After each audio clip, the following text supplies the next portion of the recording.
அம்மாக்களின் நம்பிக்கையான கோல்ட் வினர் அஞ்சு குவாலிட்டியில வேற ரேஞ்சு.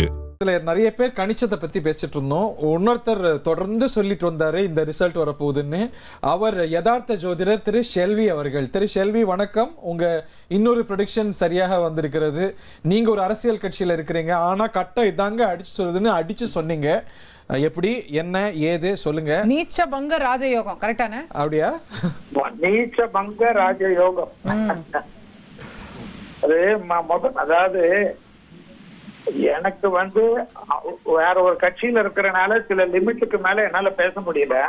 இப்போ உடைச்சு பேசுங்க, எல்லாம் பேசலாம் இப்போ. இல்ல அதுதான் அந்த சமயத்துல நான் இந்த சர்வே எல்லாம் வந்தது.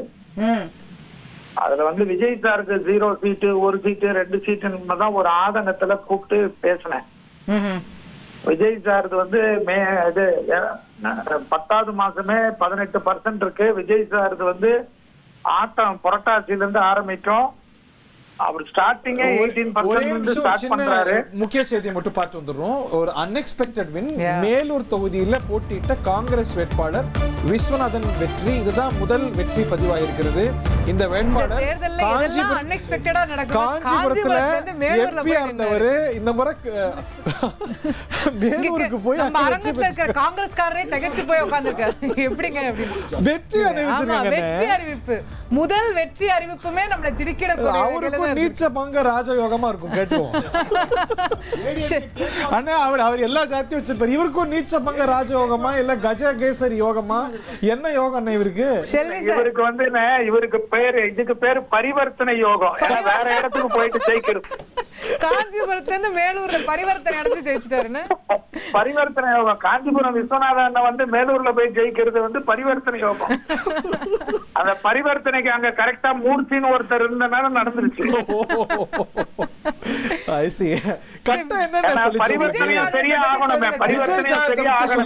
அடுத்து என்ன ஆகும்?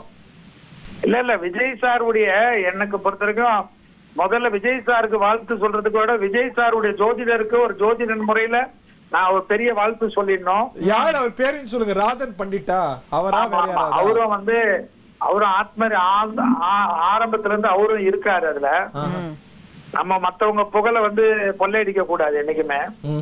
நான் இவருடைய ஜாதகத்துக்கு பொட்டி மே 4ஆம் தேதி திறக்கிறச்ச தெரியும் அதிரக்கூடிய இது விஷயங்கள் நடக்கும். ஏன்னா இவர் யாரத ஓட்ட பிரிக்க போறாருன்றதோட இவருக்கு அந்த நீச்சபங்க ராஜயோகம் இந்த ஏப்ரல் 14 இருந்து சூரியன் 10ஆம் இடத்துல இருக்கிறது ஒரு திக்பலம். அது இல்லாம எலெக்ஷன் அன்னைக்கு வரைக்கும் 23ஆம் தேதி ராகு புத்தி நடந்தது. அந்த ராகு புத்தி பெரிய லெவலுக்கு திடீர் அதிர்ஷ்டம், திடீர் குபேர சம்பத்து, திடீர் பேர் புகழ் என்று கிடைக்கும். நீச்சபங்க ராஜயோகம்ன்றது நீங்க பாத்தீங்கன்னா எக்ஸாம்பிள்ஸ் நிறைய பேர் இருக்காங்க. யாரு உதாரணத்துக்கு எக்ஸாம்பிள் புரிஞ்சுக்கிறதுக்காக கேக்குறேன். மோடிஜி இருக்காரு. ஓஹோ. மோடிஜி நீச்சபங்க ராஜயோக ஜாதகம். எம்ஜிஆர் நீச்சபங்க ராஜயோக ஜாதகம். கலைஞர் நீச்சபங்க ராஜயோக ஜாதகம். அதே போல இப்போ அதனாலதான் இந்த வாட்டி நான் சொன்னது 10வது மாதம் உதய் சாருக்கும் விஜய்க்கு தான் போட்டி வரும். ஏன்னா உதயம் சாரும் நீச்சபங்க ராஜயோக ஜாதகம். அப்படியா? ஆமா, அவருக்கு ரிஷபம்.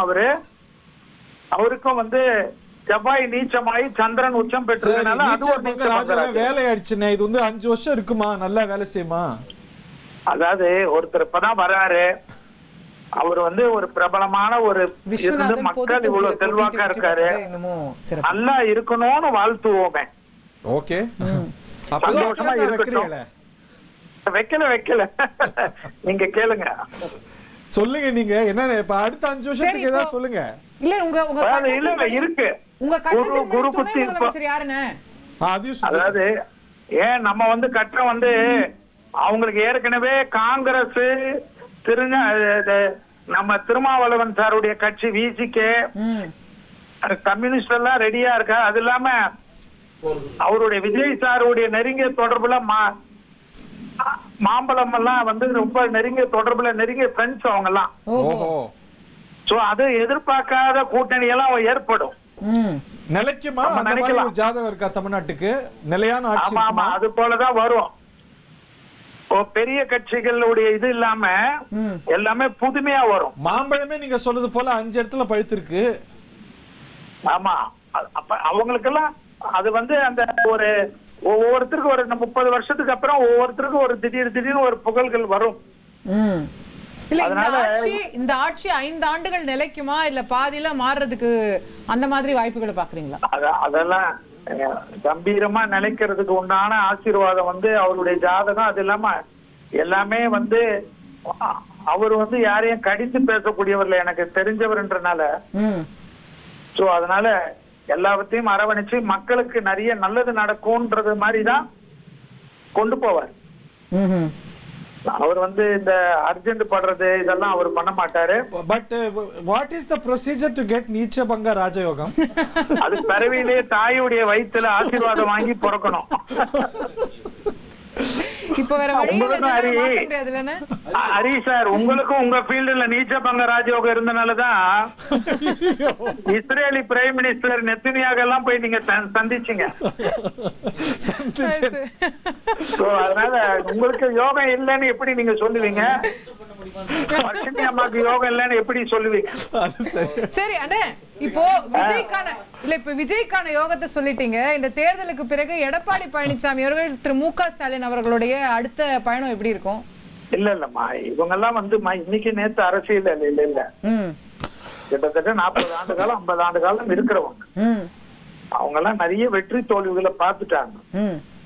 சோ இது வந்து ஒரு எல்லாருக்குமே அவங்க எல்லாமே அன்எக்ஸ்பெக்டட். அதாவது திமுகனா ஏடிஎம்கே, ஏடிஎம்கேனா திமுக, அத வந்து உடைச்சு இப்போ ஒரு புதுமுகம் வருது. ஓகே, இன்னைக்கு வந்து கட்சி எல்லாம் வந்து அவங்க சரி பண்றதுக்கு அடுத்த 2029 அடுத்தது நிறைய விஷயத்துக்கெல்லாம் அவங்க தயாராகிடுவாங்க. எல்லாமே விட்டுட்டு ஓடுற யாருமே எந்த ராசியும் கிடையாது. ஏன்னா கிரகங்கள் வந்து ஒரு சமயத்திலேயே மாறும். ஓகே, ஒரு அதிகபட்சமா 2.5 வருஷத்துக்கு சனியே மாறிடுவார். நிறைய நீங்க வந்து எல்லாரும் வந்து தோத்துட்டோம்னால அவங்க வந்து வெளியில போறதுக்கெல்லாம் கிடையாது. ஓகே, அடுத்தது அண்ணாமலை சார் இருக்காரு, அவரு வெளியில வருவாரு. ஏன்னா அவரும் கடகராசி தான். சரி, அவரும் வந்து கடகராசி தான். விஜய் சாருடைய ராசி தான். அவரும் கடகராசி தான். அவரும் காக்கி பேண்ட் தான் போட்டாரு. நான் வரலைங்க, அவர் பிறப்பிலேயே காக்கி பேண்ட் நேசிச்சு வருங்க. சாரே காக்கி பேண்ட் தான் போட்டு பேசிட்டு இருக்காரு, தெரியாதா? அதாவது கேளுங்க அவர்கிட்ட. இல்ல 2000 சார் ஷெல்வி சார், அண்ணாமலை ஜிக்கும் கடகராசின்னு சொன்னீங்க. 2031 களம் மீண்டும் வந்து அவர் முதலமைச்சர் வேட்பாளராக முன்னிறுத்தப்பட்டு விஜய் வர்சஸ் அண்ணாமலை வர்சஸ் உதயநிதினு வர வாய்ப்பு இருக்கா? அதாவதுன்னு அது வந்து நீங்க கண்டிப்பா 2029 எதிர்பார்க்கலாம். பட் ஸ்டேட் பார்லிமெண்ட்டுக்கே எதிர்பார்க்கலாம்.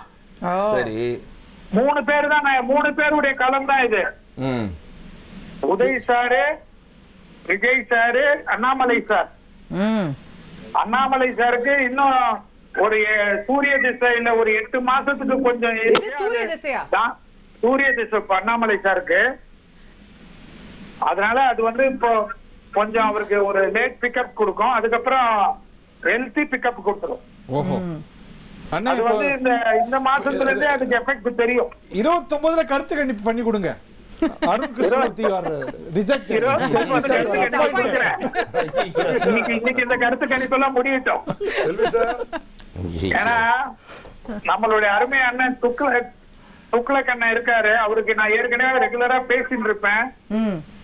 நான் அவர்கிட்டயும் சொல்லியிருக்கேன், விஜய் சாருக்கு வந்து சுனாமி வராம இருந்தா அது வேற மாதிரி போகும். அரசவையில இடம் பெறுவார். நிறைய ஃபயர் விட்டுருக்காரு தாவேகாவுக்கு. இல்ல ரமேஷ் சார் வந்து அதெல்லாம் எதிர்பார்த்து பார்க்க மாட்டாரு, மனசுல பட்டதை பேசுவார். செல்வி சார், இப்ப நம்ம அரங்கத்துல எல்லாரும் நான் ஒரு கேள்வி கேட்கணும் எல்லாரும் மோதுறாங்க. எல்லாரும் உங்களை கேட்க சொல்லலாமா? கேட்க சொல்லுங்க. முடிவு நிகழ்ச்சியா? அண்ணன் ஏ ராசிக்கு எப்படி இருக்குன்னு கேட்டுறாங்க போல எல்லாரும். நாகராஜ் சார், சாமானிய நாகராஜ் சார், நமஸ்காரம் ராகராஜ், எப்படி இருக்கீங்க? நல்லா இருக்கேன் சார். நீங்க நீங்க தானே ஒரு விட்னஸ். ஆமா, நான் தான் விட்னஸ். தலைவா சாரி, நீங்க நிறைய அட்வைஸ் கொடுத்தீங்க, நான் கேட்கல அதிகம். அவர் எவ்வளவு கிளைண்ட் பாத்தியா. பட் ஆனா சார், யூ செட் சுனாமி என்கிட்ட. அது சுனாமிடா மாமா. சரி, நான் மாமா தான் கூப்பிடுவாரு, நானும் ஒரு மாமா தான் கூப்பிடுவாரு, நான் தான் சொல்றேன். டே சுனாமிடா மாமா அப்படின்னீங்க. என்ன மாமா சொல்ற நீ அப்படின்னா, டி சுனாமிடா அது அப்படி. ஆமா, நான் என்ன கட்சியில போட்டு லாக் பண்ணிட்டீங்களான்னு. 2 பேரும் லாக் ஆயிட்டோம்னு சொன்னீங்க. நீங்க என்ன சொல்ல? சூப்பர்ண்ணே, உங்க கணிப்பு இன்னொரு கணிப்பு சரியா வந்திருக்கு. வாழ்த்துக்கள். பாவல் என்ன கேள்வி கேட்க நினைக்கிறாங்க. அவர் ஏடாகூடமா கேள்வி வைப்பாரு. யாரு? பாவலன் சார். அவருக்கு ஒரு நீச்ச மகராஜா இருக்கான்னு சொல்லுங்க. இல்ல ஒண்ணு இல்ல, இப்ப மேலூர்ல காங்கிரஸ் வேட்பாளர் விஸ்வநாத் வந்து ஜெயிச்சிருக்காரு. ஆமா, பரிவர்த்தனை யோகம்னு சொன்னீங்க. பரிவர்த்தனை யோகம்னா நிறைய தொகுதியில வந்து மதுரையில வந்து சொல்ல வேண்டி இருக்கும். ஆக்சுவலா அந்த மேலூர் தொகுதி வந்து கக்கன் அவருடைய தொகுதி. ஆமா, காங்கிரஸ்க்கு வந்து ஆதரவான தொகுதி. நல்லா தெரியும், விஸ்வநாதன் எனக்கு நல்லா தெரியும். அவர் அந்த தொகுதியை நேசிச்சுட்டு போனாரு. ஆமா ஆமா ஆமா, அது காங்கிரஸ்க்கு அப்ப இருந்து ஆதரவான தொகுதி தான். அது கக்கனுடைய தொகுதி. அது அந்த ஒரு இது ஒரு கிரேஸ். அவர் கக்கன் சாருடைய அந்த இதுக்காக தான் அவர் வாங்கிட்டு போனார். அதான் எல்லாருக்கும் ஒரு யோகம் வரும், இல்லன்னா அதுக்கு ஒரு பரிவர்த்தனை யோகம் வரணுமே. அப்ப அது வந்து கக்கன் யோகம் சொல்லிடலாம். சொல்லிடலாம். கூட பின்னாடி மூர்த்தி சார் இருந்தாருன்னு சொல்லிடு. அப்படிலாம் வந்து அது எல்லா தொகுதிக்கும் பொருந்தும்ல. ஓகே, நன்றி Selvi sir. Thank you very much. Thank you very much. அம்மாக்களின் நம்பிக்கையான கோல்ட் வினர் அஞ்சு குவாலிட்டியில வேற ரேஞ்சு.